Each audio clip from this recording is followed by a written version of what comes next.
Hello friends, my name is Ashish Giri and सभी students को teachers day की हार्दिक शुभकामनाएं। दोस्तों, आज का इंट्रोडक्शन करेंगे हम एक बड़े से बोर्ड के साथ। पहले हम जो बोर्ड यूज़ करते थे वो छोटा सा था, जिसके कारण हमें वीडियो को जूम करना पड़ता था और जूम करने की वजह से वीडियो के एकदम क्लियर नहीं आ पा रही थी, पिक्सल्स पड़ते थे। लेकिन अब आपको इस तरह की किसी भी प्रॉब्लम्स का सामना नहीं करना पड़ेगा, वीडियो एकदम क्लियर दिखाई देगी। तो आज की इस वीडियो के अंदर हम डिस्कस करेंगे बीएससी सेकेंड ईयर जूलॉजी का फर्स्ट सेमेस्टर है कोर डेटा, और इस सेमेस्टर से ऑलरेडी मैं कई सारी वीडियोस अपलोड कर चुका हूं। आप चैनल के अंदर जाएंगे, आपको प्लेलिस्ट मिल जाएगा, या इसी वीडियो के डिस्क्रिप्शन बॉक्स में आपको एक लिंक मिलेगा। जैसे ही आप उस लिंक पर प्रेस करेंगे आप उस प्लेलिस्ट तक पहुंच जाएंगे। तो आज का हमारा टॉपिक है डाइजेस्टिव सिस्टम ऑफ हर्डमानिया। आज हम हर्डमानिया की डाइजेशन फिजियोलॉजी को कंप्लीट करेंगे, और हर्डमानिया के टॉपिक्स के अंदर इसकी एक्सटर्नल मॉर्फोलॉजी, इंटरनल मॉर्फोलॉजी, जो कि फर्स्ट वीडियो है। नंबर सेकंड वीडियो हम डिस्कस कर चुके हैं टेस्ट और ट्यूनिक के बारे में। तो ये दो वीडियोस मैं कंप्लीट कर चुका हूँ। आज हम स्टार्ट करें इसकी फर्स्ट फिजियोलॉजी, जो कि है डाइजेशन, और इसकी सभी फिजियोलॉजी में से डाइजेशन और ब्लड वेस्कुलर सिस्टम, ठीक है, डाइजेस्टिव सिस्टम और blood vascular system long question में एग्जाम पेपर में रिपीट होता रहता है। तो ये इसकी दो फिजियोलॉजी है जो कि आपके एग्जाम पेपर के लिए one of the most important topic है। इसको आप अच्छे से प्रिपेयर करना। दोस्तों, अगर आपने टेलीग्राम चैनल ज्वाइन नहीं किया है तो सबसे पहले आप टेलीग्राम एप्लीकेशन को डाउनलोड करें। फिर उसके बाद आप वहां पर सर्च करेंगे बायो बुक टैग। जैसे ही आप सर्च करेंगे, आपके पास उस पर क्लिक करने के बाद आप वहां से नोट्स वगैरह रिसीव कर सकते हैं, पीडीएफ वगैरह रिसीव कर सकते हैं। और उसके बाद दोस्तों, अगर आपको वहाँ पर ज्वाइन का एक ऑप्शन मिलेगा, आप उससे वहाँ पर ज्वाइन हो जाना। इससे आप उस ग्रुप के अंदर ऐड हो जाएंगे। तो चलिए दोस्तों, सबसे पहले हम स्टार्ट करते हैं डाइजेस्टिव सिस्टम ऑफ हर्डमानिया। तो चलिए दोस्तों, हेडिंग डाल लीजिए digestive system of Herdmania. Friends, depending on your examination pattern, ये लॉन्ग क्वेश्चन 7.5 नंबर या 10 नंबर में हर साल रिपीट होता रहता है। इसलिए हर्डमानिया के डाइजेस्टिव सिस्टम को आपको अच्छे से पढ़ना है, अच्छे से नोट्स बनाना है। और दोस्तों, इसके हर्डमानिया के डाइजेस्टिव सिस्टम में कई सारे डायग्राम्स आपको बुक्स में दिखाई देंगे, लेकिन दो इंपॉर्टेंट डायग्राम है जो कि मैंने यहाँ पर बना दिया है। ये दोनों डायग्राम सफिशिएंट है आपको एग्जामिनेशन पेपर के लिए। और इसके अलावा एक और डायग्राम है जिसको मैं आपको बता दूंगा। अभी सबसे पहले तो हम यहाँ पर डिस्कस करेंगे हर्डमानिया के डाइजेस्टिव सिस्टम के बारे में, वो किस तरह का होता है। और उसके बाद ये जो दो डायग्राम्स है ये सफिशिएंट है ये एक्सप्लेन करने के लिए, इसकी कंप्लीट स्ट्रक्चर को दिखाने के लिए कि हर्डमानिया का डाइजेस्टिव सिस्टम किस तरह का होता है। तो चलिए दोस्तों, स्टार्ट करते हैं। अगर आपने एक्सटर्नल मॉर्फोलॉजी का वीडियो नहीं देखा है तो सबसे पहले आप उस वीडियो को देख लेना, वरना यहाँ पर आपको प्रॉब्लम आ सकती है, ठीक है। तो चलिए स्टार्ट करते हैं डाइजेस्टिव सिस्टम ऑफ हर्डमानिया। दोस्तों, हर्डमानिया का अगर मैं बेसिक एकदम सिंपल एक ओवरव्यू आपको बताने की कोशिश करूं, ताकि आप इसको एक पूरी तरीके से इसको कैप्चर कर लें, तो इसको कैप्चर करने का तरीका क्या है। दोस्तों, हर्डमानिया का डाइजेस्टिव सिस्टम दो पार्ट्स में डिवाइड है। सिर्फ अभी आपके माइंड में रखना है कि ये दो पार्ट्स में डिवाइड है। Number first alimentary canal, number second digestive gland, ठीक है। ये जो आपको दिखाई दे रहा है ये पूरा एलिमेंट्री कैनाल है, जो कि माउथ से स्टार्ट होता है और एनस पर फिनिश होता है। और इस तरह का एलिमेंट्री कैनाल कहलाता है कंप्लीट एलिमेंट्री कैनाल या कंप्लीट डाइजेस्टिव ट्रैक। तो हमें एक चीज़ सबसे पहले क्लियर हो गई है कि हर्डमानिया के डाइजेस्टिव सिस्टम में दो स्ट्रक्चर्स आती हैं। Number first alimentary canal, number second digestive gland. अब दोस्तों, ये जो डाइजेस्टिव ग्लैंड है इसके अंदर आता है लीवर, पाइलोरिक ग्लैंड्स, और इनसे क्या निकलता है, इनसे निकलता है एंजाइम्स, ठीक है। डाइजेस्टिव एंजाइम्स इनसे रिलीज होता है या इनका सेक्रेशन होता है एंजाइम्स का, जो कि फूड को डाइजेस्ट करने में हेल्प करते हैं। तो अभी हमें क्या करना होगा, हमें एलिमेंट्री कैनाल को एक्सप्लेन करना होगा, इसके डिफरेंट पार्ट्स को एक्सप्लेन करना होगा। तो अभी आप नोट करेंगे, नंबर फर्स्ट तो आप यहाँ पर ये लिखेंगे the digestive system of Herdmania include the alimentary canal and the digestive track. Number second, उसके बाद आप नोट करेंगे आप एलिमेंट्री कैनाल को कितने भाग में यहाँ पर आप डिवाइड किया गया है, इसके बारे में आपको बताना है। या फिर आप कह सकते हैं कि एलिमेंट्री कैनाल के कौन कौन से पार्ट्स हैं। नंबर फर्स्ट माउथ, जिसको हम ब्रैंकियल अपर्चर या ब्रैंकियल साइफोन भी कहते हैं। Number second buccal cavity. Number third pharynx, और फेरिंग्स को फर्दर दो पार्ट्स में डिवाइड किया गया है। जैसा कि आप यहाँ पर देख सकते हैं, फेरिंग्स को दो पार्ट्स में फर्दर डिवाइड किया गया है। Pre pharyngeal zone, number second branchial sac. उसके बाद नंबर 4 स्ट्रक्चर आती है इसोफेगस, नंबर 5 स्ट्रक्चर आती है स्टमक, नंबर 6 स्ट्रक्चर आएगी intestine, number 7 rectum, number 8 cloaca. दोस्तों, ये 8 पार्ट हैं जो कि एलिमेंट्री कैनाल के पार्ट्स हैं, या फिर आप कह सकते हैं कि एलिमेंट्री कैनाल को 8 पार्ट में डिवाइड किया गया है, और इन 8 पार्ट स्ट्रक्चर को आपको यहाँ पर एक्सप्लेन करना होगा, ठीक है। तो स्टार्टिंग में एलिमेंट्री कैनाल को सबसे पहले एक्सप्लेन करना होगा कि आखिर इसकी एलिमेंट्री कैनाल किस तरह की होती है। So the alimentary canal of Herdmania is coiled, एकदम घुमावदार होती है, कॉइल्ड होती है, एंड कंप्लीट होती है। कंप्लीट का मतलब जो माउथ से स्टार्ट हो और एनस पर फिनिश हो, इस तरह का जो डाइजेस्टिव ट्रैक होता है या डाइजेस्टिव सिस्टम होता है उसे हम बोलते हैं कंप्लीट डाइजेस्टिव सिस्टम। इसलिए आप लिखेंगे beginning at the mouth, mouth से स्टार्ट होना, and terminating at the anus, और एनस पर फिनिश होता है।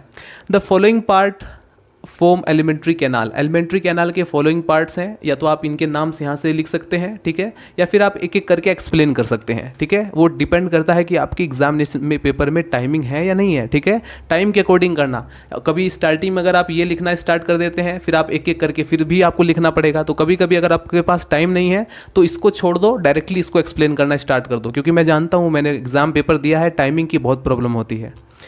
नंबर फर्स्ट, माउथ के बारे में बताते हैं, डिस्कस करते हैं माउथ के बारे में। द माउथ और ब्रैंकियल अपर्चर, दोस्तों हमने जब इसकी एक्सटर्नल मॉर्फोलॉजी देखा था तो हर्डमानिया की बॉडी में हमने देखा था ऊपर की तरफ एंटीरियर साइड में 2 अपर्चर हमें दिखाई दिए थे। 2 अपर्चर, कौन सा? यहाँ पर था ब्रैंकियल अपर्चर, ठीक है, और दूसरी तरफ था एट्रियल अपर्चर, ठीक है। हमने कहा था ब्रैंकियल अपर्चर और दूसरा एट्रियल अपर्चर, और मैंने ये भी सिंपली कहा था कि जो ब्रैंकियल अपर्चर होता है उसे माउथ भी बोलते हैं, और वहीं से जो पानी होता है, वाटर होता है, वो एंटर करता है, इसलिए उसको हम इनकरेंट भी बोलते हैं, ठीक है। इनकरेंट कैनाल के नाम से भी जानते हैं, ठीक है, और उसको एक्स करेंट के नाम से भी जानते हैं। तो इनकरेंट से मतलब वाटर एंटर करता है और एक्स करेंट से बाहर निकलता है, यानी कि एट्रियल अपर्चर से बाहर निकलता है। तो दोस्तों माउथ में जैसे हमने कहा कि ये ब्रैंकियल अपर्चर है या माउथ है, यहाँ से वाटर के साथ साथ फूड के पार्टिकल भी एंटर करते हैं इसकी बॉडी के अंदर, और फिर इसके बाद डाइजेशन की फिजियोलॉजी स्टार्ट हो जाती है, फूड को पचा लिया जाता है, और जो अनडाइजेस्टेड फूड है उसको एट्रियल अपर्चर से या एक्स करंट के थ्रू और वाटर के थ्रू बाहर निकाल दिया जाता है। तो बड़ा ही सिंपल इसका प्रोसीजर है, इसमें ज़्यादा कॉम्प्लेक्सिटी आपको नहीं नजर आएगी, बस यहाँ पर थोड़ा आपको समझना पड़ेगा और इसकी स्ट्रक्चर को भी समझना पड़ेगा, इसका क्या क्या फंक्शन है। तो number first, mouth. The mouth और branchial aperture open on the top of the branchial siphon marking the anterior end of the body. दोस्तों बॉडी के एंटीरियर एंड में आप ध्यान से देखेंगे ऊपर की तरफ, ठीक है, ये क्या कहलाता है, इसको हम बोलेंगे सेफोन, ठीक है। ये जो होता है इसको हम बोलेंगे ब्रैंकियल साइफोन, और इसके ऊपर टिप पर जो है माउथ प्रेजेंट होता है। अब इसी माउथ पर आपको 4 लोब भी दिखाई देंगे। It is bordered by the 4 lips, इसको हम लिप्स भी बोलते हैं और लोब्स भी बोलते हैं, ठीक है। 4 लोब्स आपको दिखाई देंगे फॉर्मेड बाय द टेस्ट, जो कि टेस्ट से, जो कि मेरा सेकंड लेक्चर था हर्डमानिया का, टेस्ट के बारे में काफ़ी डिटेल में हमने स्टडी किया था, तो वो उसी टेस्ट से बना रहता है and Leeds into the branchial chiffon. दोस्तों उसका काम क्या होता है, उस लोब्स का काम होता है, वो एकदम कॉन्ट्रैक्टाइल नेचर का होता है, ठीक है। अगर किसी भी तरह की, अगर इसकी बॉडी को आप डिस्टर्ब करते हैं या कोई एनिमल आकर के या इसका कोई प्रेडेटर आ जाता है, इसको बंद कर लेता है। कोई भी प्रॉब्लम होती है उसी के थ्रू ये बंद कर लेता है। इसमें इस चीज़ में इंस्फिंक्टर, इसकी बॉडी में पाया जाता है इंस्फिंक्टर, ये भी इस चीज़ को हेल्प करता है इसके माउथ अपर्चर को बंद करने या ओपन करने या क्लोज करने में, ठीक है।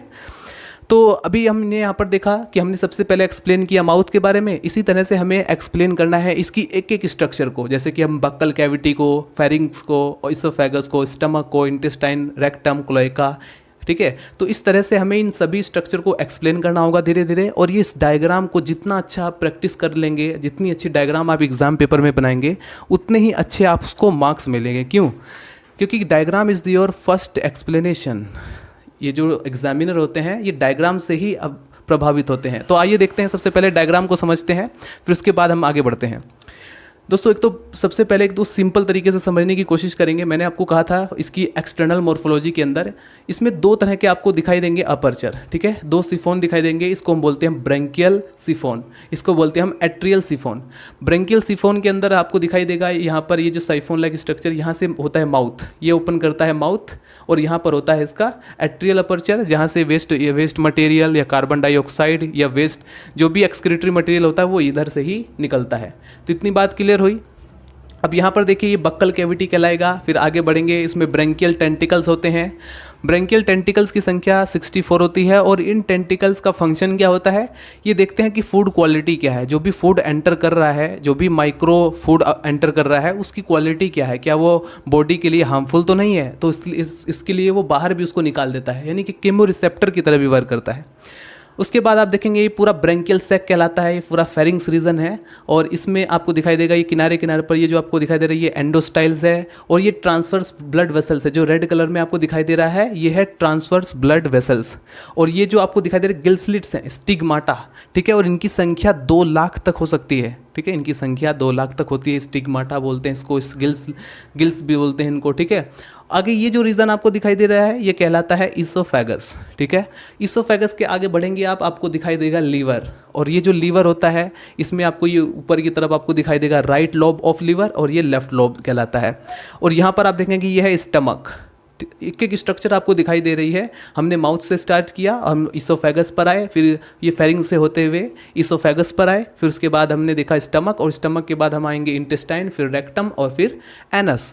तो इस तरह से दोस्तों इसके अंदर जो है डाइजेस्टिव सिस्टम का फॉर्मेशन हुआ है। डाइजेस्टिव सिस्टम इस तरह से इसके अंदर काम करता है। अब हमें इसी में देखना है फिजियोलॉजी। अब तो यहाँ पर अभी सबसे पहले इसकी एक एक स्ट्रक्चर को हम डिस्कस करेंगे। और ये जो नीचे वाला जो डायग्राम आपको दिखाई दे रहा है ये पूरा यहाँ वाला रीजन डायग्राम है, ठीक है। ये है हर्डमानिया का ब्रैंकियल सैक, फेरिंग्स वाला रीजन, जिसके अंदर ये आप देखेंगे ये है ब्रैंकियल अपर्चर, ठीक है। इसको जो है काट करके सेक्शन लिया गया है इसका। और ये है प्री ब्रैंकियल जोन, और ये है डोर्सल लैमिना, बीच में इंटेस्टाइनल लॉन्गिट्यूडनल वेसल्स यहाँ पर आपको दिखाई दे रही हैं, ये ब्रैंकियल फोल्ड्स कहलाते हैं। ये ब्रैंकियल सिफोन है और ये ब्रैंकियल स्फिंक्टर है। अच्छा, इन स्फिंक्टर का फंक्शन मैं ऑलरेडी आपको बता चुका हूँ। इन स्फिंक्टर का जो फंक्शन होता है, एक तो ये सबसे पहले जो भी इसके अंदर वाटर माउथ के अंदर एंटर करता है, अगर ज़रूरत से ज़्यादा वाटर एंटर करता है तो उसको ये तुरंत रोक देगा, ठीक है। यानी कि स्टॉप करना, माउथ को क्लोज करना या बंद या फिर ओपन करना, ये इसी के ऊपर इसी चीज़ को ये रेगुलेट करता है, ठीक है। ये है इसोफेजियल एरिया। तो ये एक तरीके से ये डायग्राम है जो कि इसके सेक्शन लेकर के दिखाया गया है ब्रैंकियल फेरिंजियल सैक को। तो ये दोनों डायग्राम इंपॉर्टेंट है। अभी हमने डिस्कस किया माउथ के बारे में, अब हम डिस्कस करेंगे बक्कल कैविटी के बारे में। इतने में आप सबसे पहले इसको फटाफट नोट कीजिए, या इसका स्क्रीनशॉट भी आप ले सकते हैं। तो चलिए दोस्तों, हेडिंग डाल लीजिए एलिमेंट्री कैनाल की नंबर 2 स्ट्रक्चर, जो कि है बक्कल कैविटी। अगर आप इस बक्कल कैविटी को डायग्राम के अंदर ऑब्जर्व करें तो वो कहाँ पर आपको दिखाई देगी? ब्रैंकियल सिफोन में। ये जो आप देख रहे हैं ऊपर की तरफ ब्रैंकियल सिफोन के टिप पर प्रेजेंट होता है माउथ, जो कि 4 लोब से यानी कि टेट्रा लोब्ड होता है। और ये जो लोब्ड होता है दोस्तों, ये टेस्ट का बना होता है, टेस्ट का एक आवरण होता है। और इससे जस्ट नीचे की तरफ लेटरली कंप्रेस्ड एक कैविटी होती है, यानी कि साइड से दबी हुई एक कैविटी होती है, जिसको कहा जाता है बक्कल कैविटी। और इसी कैविटी को आपको एक्सप्लेन करना पड़ेगा। यही है एलिमेंट्री कैनाल की नंबर 2 स्ट्रक्चर। तो हेडिंग डाल लीजिए बक्कल कैविटी। दोस्तों, mouth leads into a laterally compressed cavity of branchial siphon. Branchial siphon की एक लेटरली कंप्रेस्ड एक कैविटी होती है, जिसे कहा जाता है कॉल्ड बक्कल कैविटी और स्टोमोडियम। इसी को ही हम स्टोमोडियम के नाम से भी जानते हैं। A strong branchial sphincter present at the base of chiffon. अगर आप यहाँ पर ध्यान से ऑब्जर्व करें, एक स्ट्रॉन्ग स्फिंक्टर प्रेजेंट होता है, जैसा कि मैंने यहाँ पर लिखा हुआ है। दोनों तरह की आप ब्रैंकियल एंड एट्रियल दोनों में आपको दिखाई देगा इंस्फिक्टर प्रेजेंट होता है। इंस्फिक्टर का फंक्शन होता है दोस्तों, ये जो ओपनिंग होती है माउथ की या एट्रियल अपर्चर की, ये जो दोनों पोर्स जो प्रेजेंट होते हैं इनको रेगुलेट करना, ठीक है। तो यहाँ पर आप नोट करेंगे a strong branchial sphincter present at the base of chiffon. Chiffon के बेस पर ये प्रेजेंट रहता है, which regulates the opening of mouth. ये माउथ के ओपनिंग को बंद करना है, माउथ को या खोलना है, इसको कहा जाता है रेगुलेशन। तो ये इसी को रेगुलेट करता है। So the circlet, A circlet of highly branched delicate branchial tentacles richly supplied by the nervous is also found at the base of chiffon. दोस्तों, अगर आप इसके सिफोन पर एक और स्ट्रक्चर पाई जाती है जिसको बोला जाता है ब्रैंकियल टेंटिकल्स, यानी कि इसमें जो है टेंटिकल्स पाए जाते हैं जिनको कहा जाता है ब्रैंकियल टेंटिकल्स। ब्रैंकियल टेंटिकल्स क्यों कहा जाता है? क्योंकि ब्रैंकियल रीजन में प्रेजेंट है।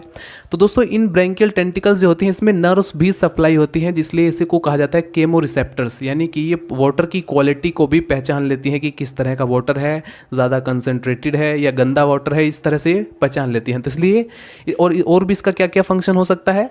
टेंटिकल्स का ये भी फंक्शन होता है कि वो लार्ज पार्टिकल्स को बाहर निकाल देती हैं, ठीक है। यानी कि जो स्मॉल पार्टिकल्स है वही इसकी बॉडी एलिमेंट्री कैनाल के आगे वाले भाग तक जा पाए, इस चीज़ को ये यहाँ पर रेगुलेट करते हैं। इस चीज़ को, इसका काम होता है कि जो छान करके जो बड़े बड़े लार्ज पार्टिकल्स होते हैं फूड के, उसको बाहर निकालना। तो नोट करेंगे, एक बार फिर से इसको दोहराते हैं, रिपीट करते हैं। ए सर्कलेट ऑफ हाईली ब्रांच्ड होता है, डेलिकेट ब्रांचियल टेंटिकल्स होते हैं जो richly supplied by the nerves, इसके अंदर नर्व्स भी सप्लाई होती हैं। Is also found at the base of chiffon, और ये भी जो है सिफोन के बेस पर पाई जाती हैं। दीज आर 64 इन नंबर, जैसा कि मैं ऑलरेडी यहाँ पर बताया हुआ हूँ, मैंने बता दिया है कि ये 64 नंबर इनके होते हैं। जो टेंटिकल्स होते हैं इनकी संख्या 64 होती है। एंड 4 डिफरेंट साइज लाइक और ये 4 साइज में पाई जाएंगी। ये 64 यानी कि 64 टेंटिकल्स जो होते हैं 4 डिफरेंट साइज में पाई जाती हैं। मैं यहाँ पर आप उसको लिख सकते हैं, these are the 64 in number and 4 different size like 8 large. इसमें से 8 जो होती हैं उनकी मतलब इन 64 में से, यानी कि 64 में से 8 जो होती है वो लार्ज होती है लगभग 5 मिलीमीटर की, ठीक है। उसके बाद इसमें से 8 जो होती है वो उनका साइज मीडियम होता है, यानी कि उनका साइज होता है 2.5 मिलीमीटर। उसमें से 16 स्मॉल होती हैं 1.5 मिलीमीटर एंड 32 जो होती है वो वेरी स्मॉल होती हैं, ठीक है, बहुत ही छोटी, जिनका साइज होता है 0.5 मिलीमीटर, ठीक है। इनका फंक्शन क्या होता है इन टेंटिकल्स का? Prevent the larger food particles in the pharynx, यानी कि फेरिंग्स के अंदर जाने वाले जो लार्जर बड़े वाले जो पार्टिकल्स हैं उनको स्टॉप करना, उनको रोकना होता है, ठीक है। तो ये था दोस्तों बक्कल कैविटी। नंबर 2 जो 3rd स्ट्रक्चर है एलिमेंट्री कैनाल की वो है फेरिंग्स। अब हम फेरिंग्स के बारे में डिस्कस करते हैं।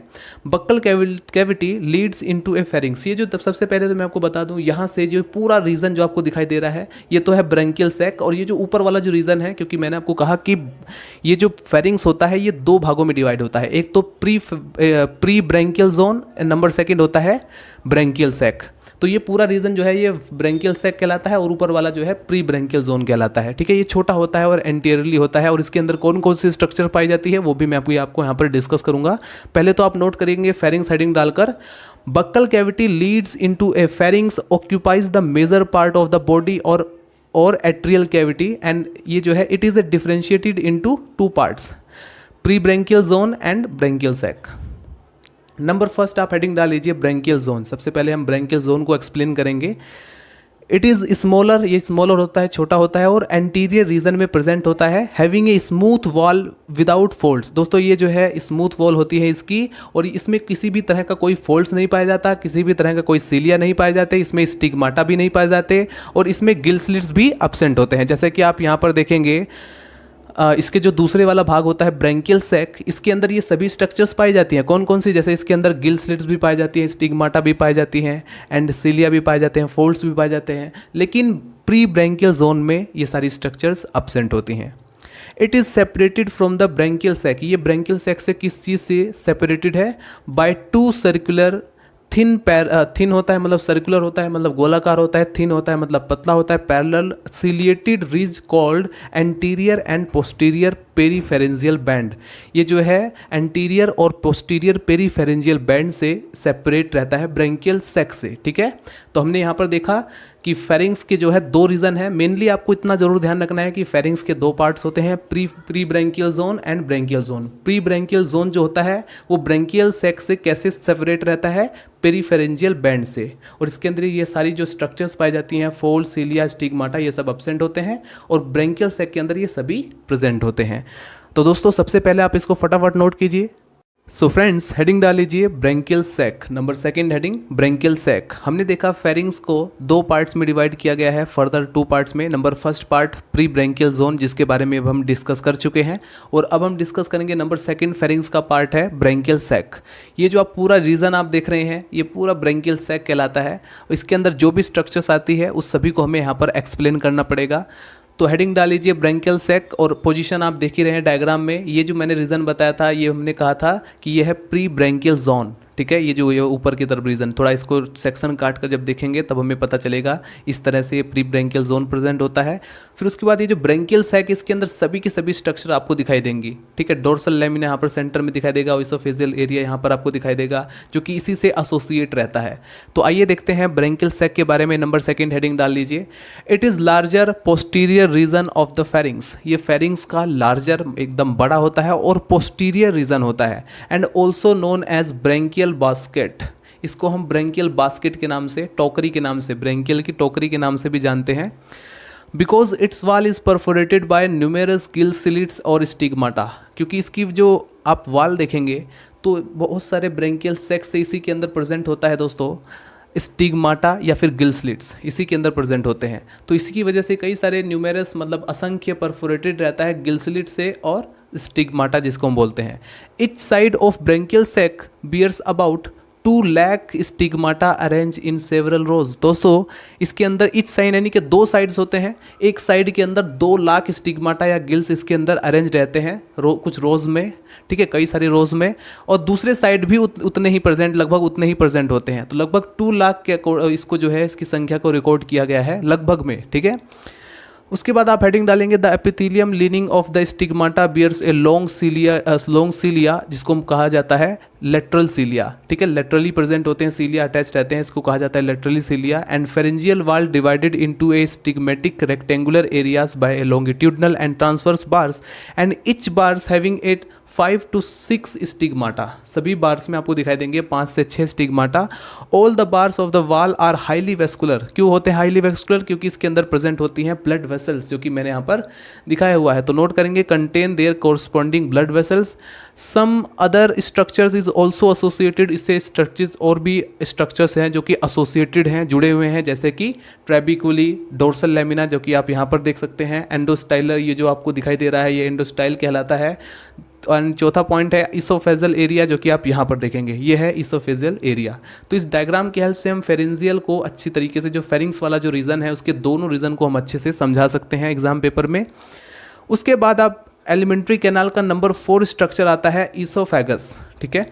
अब ये जो इसोफेगस है इसका फंक्शन क्या है दोस्तों? सबसे पहले तो अगर स्ट्रक्चर के बेस पर इसका फंक्शन मैं बताऊं तो ये ब्रेंकियल सैक को स्टमक से कनेक्ट करता है।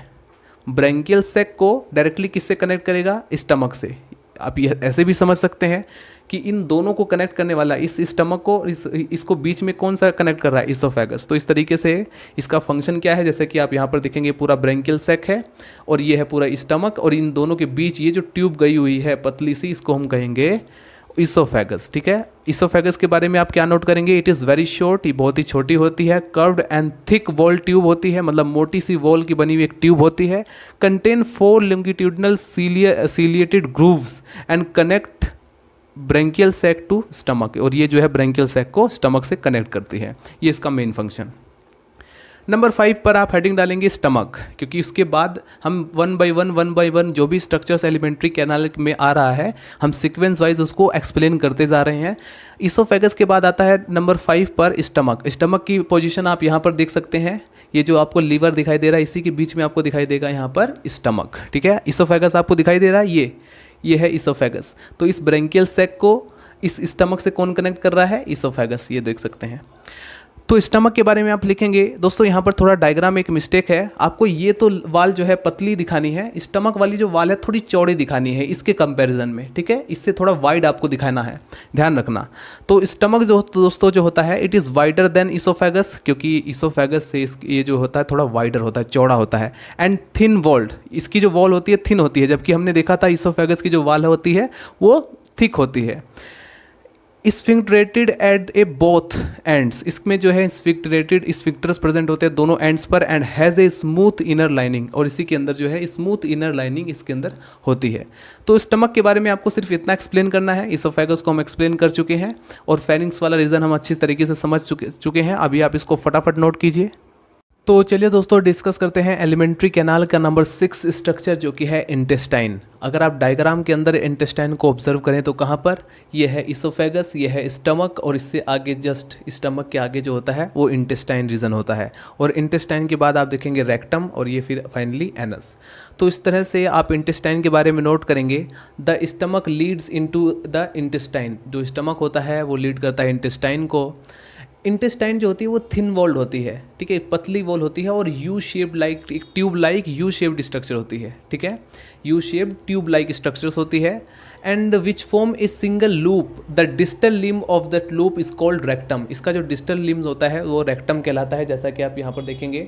और रेक्टम के बारे में आपको लिखना है intestine leads into the rectum. ये एक दूसरे को लीड्स कर रहे हैं सीक्वेंस वाइज, ठीक है। एलिमेंट्री कैनाल में आपको सीक्वेंस वाइज सभी को एक्सप्लेन करना है। अगर हम रेक्टम की बात करें तो intestine leads into the rectum, internally lined by cilia, अंदर की तरफ से भीतर की तरफ से ये जो है सीलिया से लाइनेड होता है।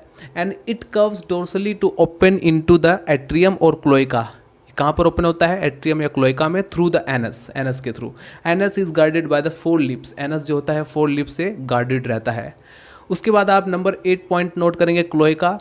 जो द एट्रियम और क्लोएका, इसी को हम एट्रियम बोलते हैं, इसी को हम क्लोएका बोलते हैं, जो कि लीड्स करता है इनटू द एट्रियल सिफोन, जो कि आप यहाँ पर देखेंगे ये है एट्रियल सिफोन। क्योंकि सारा वेस्ट मटेरियल मैंने स्टार्टिंग में ही बता दिया था, हर्डमानिया के एक्सटर्नल फिजियोलॉजी या एक्सटर्नल स्ट्रक्चर के अंदर मैं ऑलरेडी आपको बता ही चुका हूँ कि जो वाटर होता है या फूड पार्टिकल होता है वो माउथ से एंटर करता है, फिर उसके बाद जो अनडाइजेस्टेड फूड है या फिर जैसे हम ये ऑक्सीजन लेता है O2 CO2 को भी बाहर निकालना है, तो ये जो सारा एक्सक्रीटरी मटेरियल है, अनडाइजेस्टेड फूड है या CO2 जो है वो कहाँ से निकलता है, वो एट्रियल सिफोन से एट्रियल अपर्चर के थ्रू निकलता है। ठीक है, यहाँ से एंटर किया, यहाँ से बाहर निकला।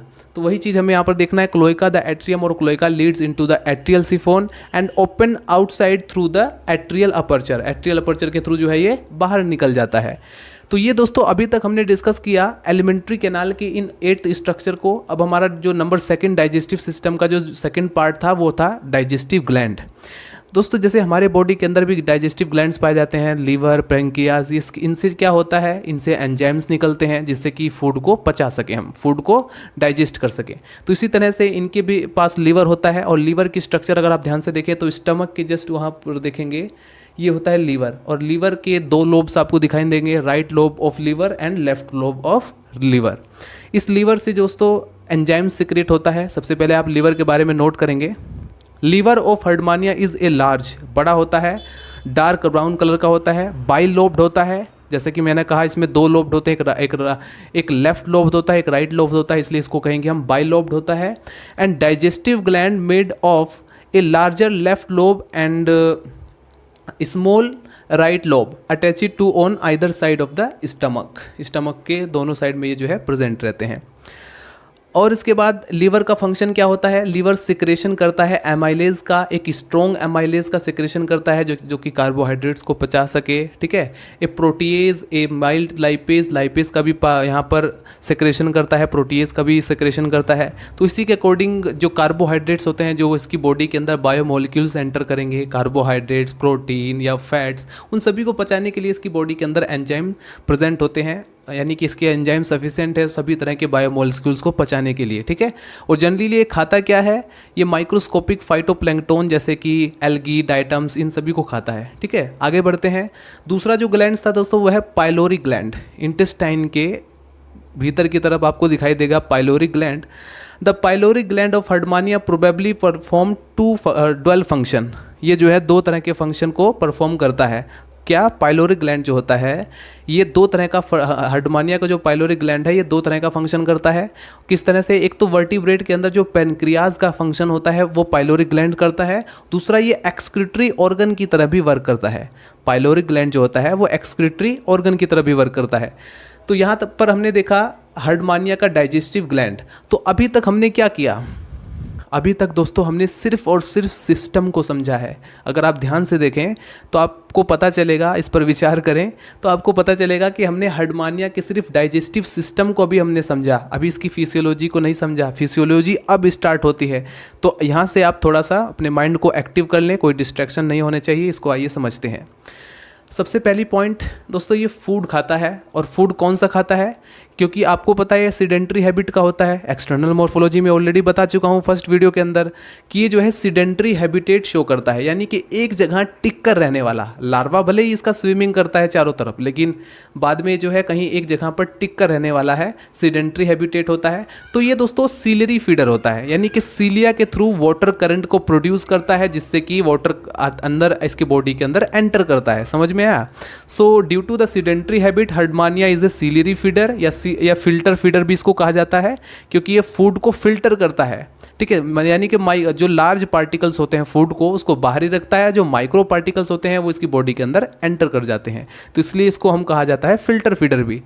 सो the food is consist, food के अंदर क्या क्या आ सकते हैं, microscopic phytoplankton organism such as algae and diatoms. तो अब हम देखते हैं फीडिंग। फीडिंग का मतलब इंगेशन ऑफ फूड, फूड कैसे इसकी बॉडी के अंदर एंटर करता है, ये भी तो मायने रखती है बात, तो इसको भी आइए समझते हैं। सबसे पहले दोस्तों सीलिया मूवमेंट करता है। सीलिया के मूवमेंट की वजह से वाटर करंट इसके माउथ से, वाटर जो होता है वो इसके माउथ से एंटर करेगा। तो वाटर के साथ साथ जो बाहरी रूप से जो फाइटोप्लैंक्टन्स होते हैं जैसे कि एल्गी, क्योंकि आप लोग जानते हैं एक्वाटिक एल्गी कई सारी हैं, जो माइक्रो एक्वाटिक एल्गी, क्लोरेला वगैरह, जो कि मैं ऑलरेडी फर्स्ट ईयर में आप लोग पढ़ ही चुके हैं। तो डाइटम्स, एल्गी, ये सब इसकी उसी पानी के साथ, उसी वाटर के साथ इसकी बॉडी के अंदर कर जाते हैं एंटर। ठीक है, इतनी बात क्लियर हुई। आगे क्या होता है दोस्तों, वाटर करंट जब प्रोड्यूस हो जाता है, अब ये जो फूड प्लस वाटर इसकी बॉडी के अंदर एंटर कर जाने के बाद अब यहाँ पर इसमें टेंटिकल्स भी होते हैं। आपको अच्छी तरह से पता है कि ब्रैंकियल टेंटिकल्स होते हैं जिनकी संख्या 64 होती है।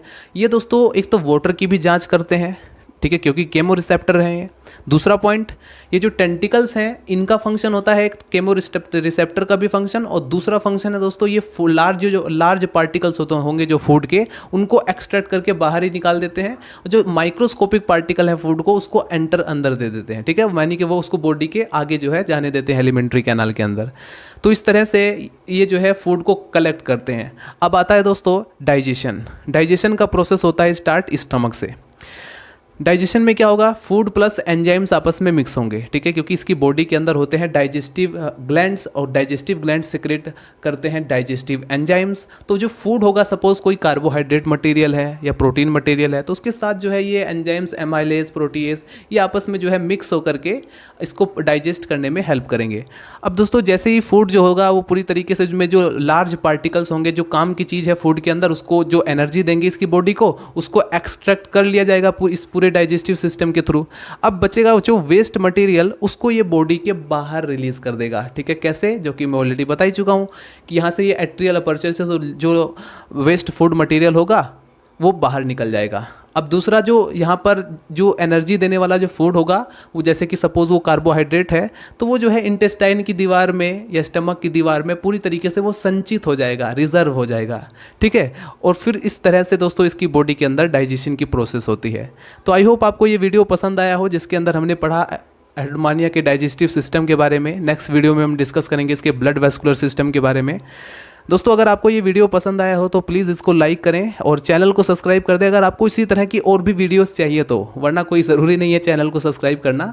अगर आपको वीडियो पसंद आता है तो लाइक करें, और हाँ प्लीज़ कमेंट ज़रूर करें। ठीक है, अगर आपको वीडियो पसंद आता है, कुछ भी अगर आपको प्रॉब्लम होती है, कोई आपको डाउट्स है, या फिर आप चाहते हैं कि सर आप इस टॉपिक पर वीडियो बनाइए, ठीक है, तो मैं उसके ऊपर भी वीडियो बना दूंगा। बायोलॉजी से रिलेटेड आप कोई भी टॉपिक दीजिए, मैं उसको वहाँ पर उसके ऊपर वीडियो बना सकता हूँ। ठीक है, अगर जितना ज़्यादा कमेंट आता है मैं उसी के अकॉर्डिंग उस पर वीडियो बनाता हूँ। तो दोस्तों मिलते हैं नेक्स्ट वीडियो में। Bye bye, Tata.